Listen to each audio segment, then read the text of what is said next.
gimana nih agenda hari ini jadinya pertemuan atau seperti apa sih? Oke, pertama alhamdulillah aku sama Mas Hanung akhirnya mempercepat kepulangan kita yang harusnya tanggal 2 Oktober.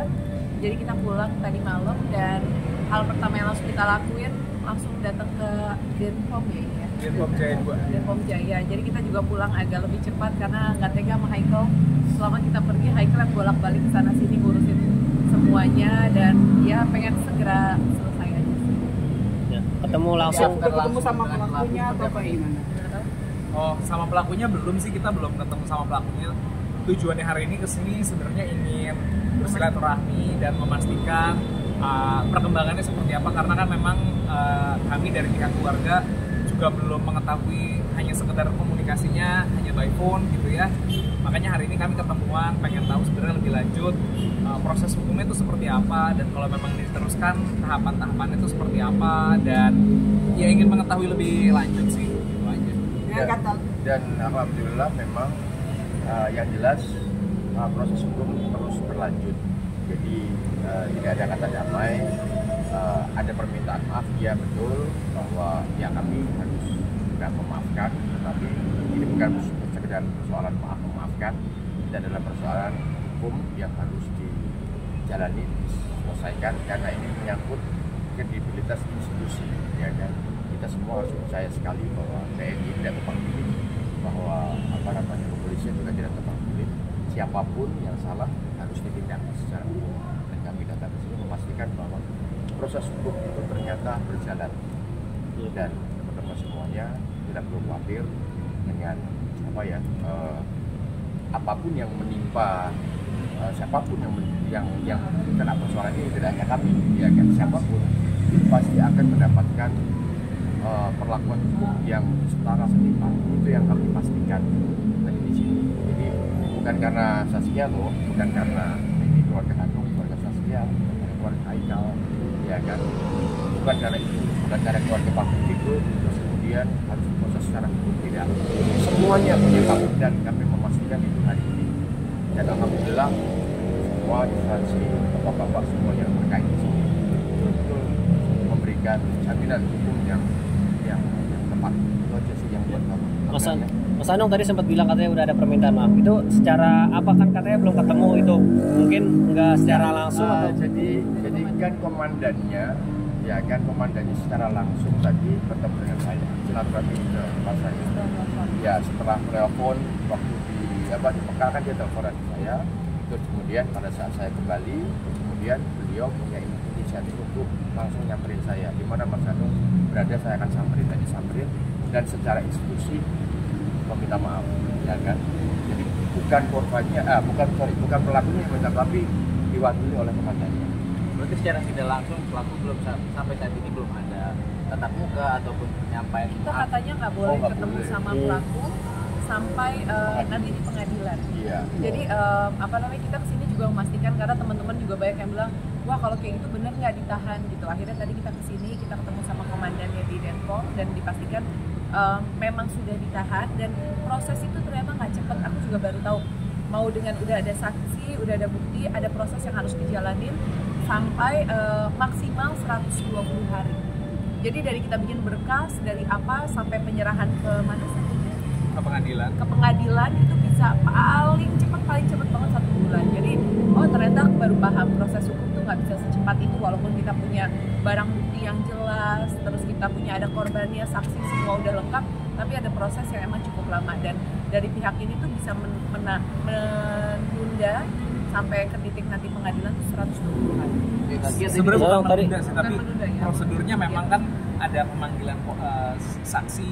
Iya. Saksi itu biasanya per minggu dipanggil gitu ya. Terus olah TKP, terus ada korban, habis itu dari terduga dipanggil, dan itu memang memerlukan waktu, karena kan tadi informasi juga perkara bukan hanya ini doang gitu ya, jadi banyak perkara yang ditangani sama Denpom Jaya 2. Jadi memang ya bergiliran ditanganinya, nggak satu kasus doang difokuskan, ya memang beriringan lah semuanya. Tadi disampaikan juga nggak atau diinformasikan bahwa hanya si pelaku dikenakan pasal atau hanya kode etik aja, terus seperti apa?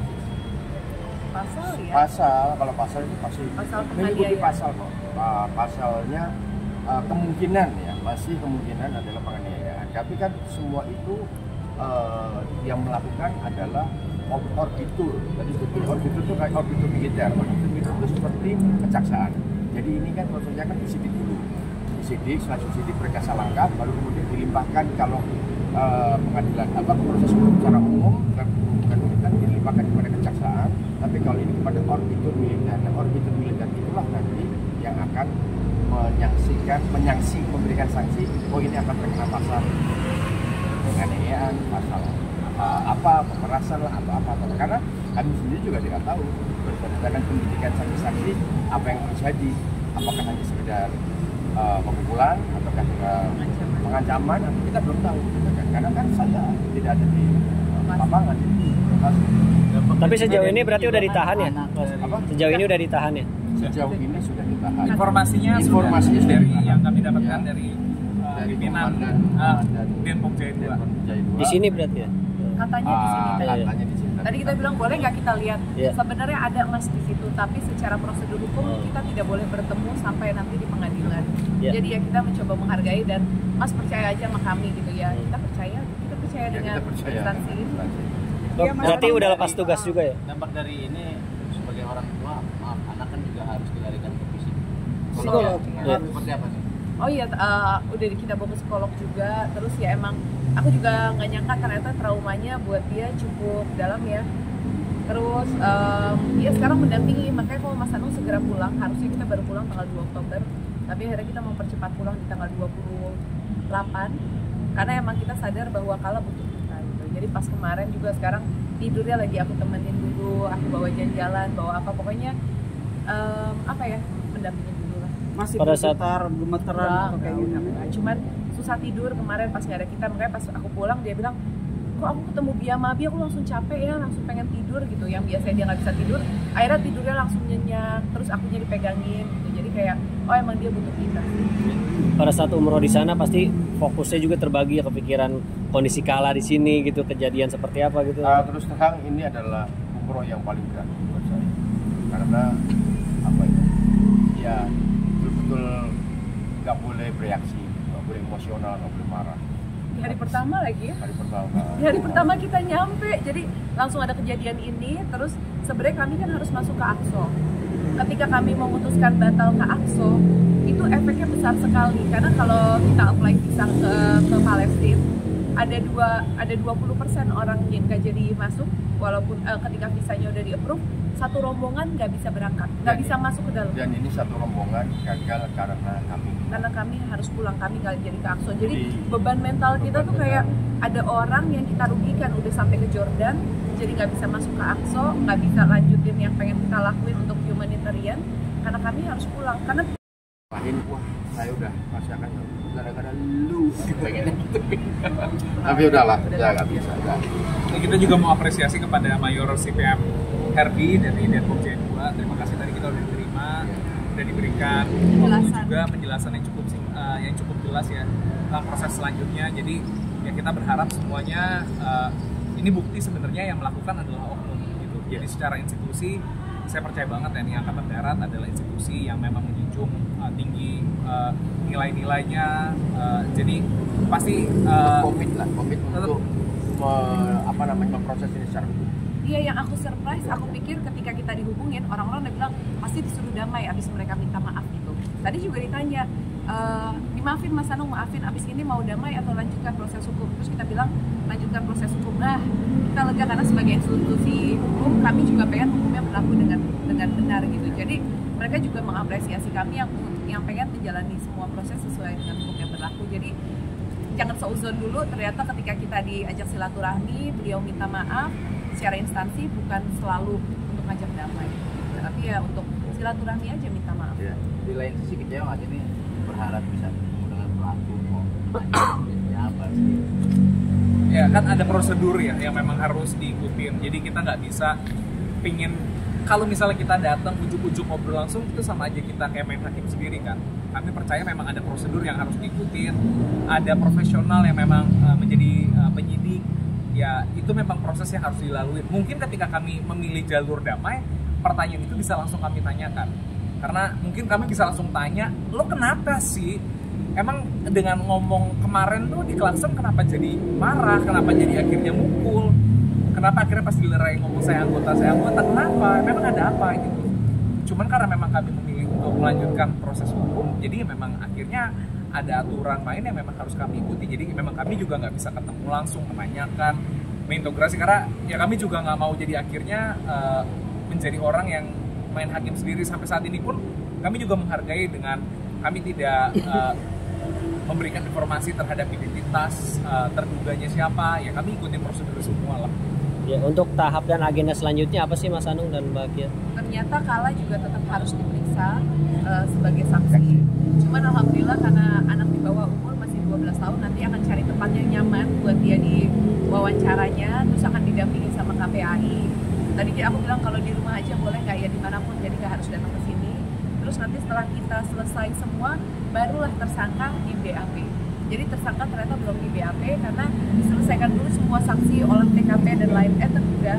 Nanti terduganya baru di BAP setelah semua saksi dan selesai olah TKP. Hari pertama pulang ke rumah, apa sih yang diceritakan oleh Kala? Kita udah nggak nanya ke sana ya. Udah nggak boleh nanya. Belum terlalu banyak yang nanya. Dan udah nggak boleh. Iya, iya. Tapi Kala sendiri Ya paling open ketemu nggak mau peluk aja, minta dipeluk aja, minta dipeluk. Terus hari ini kita ajak dia jalan-jalan.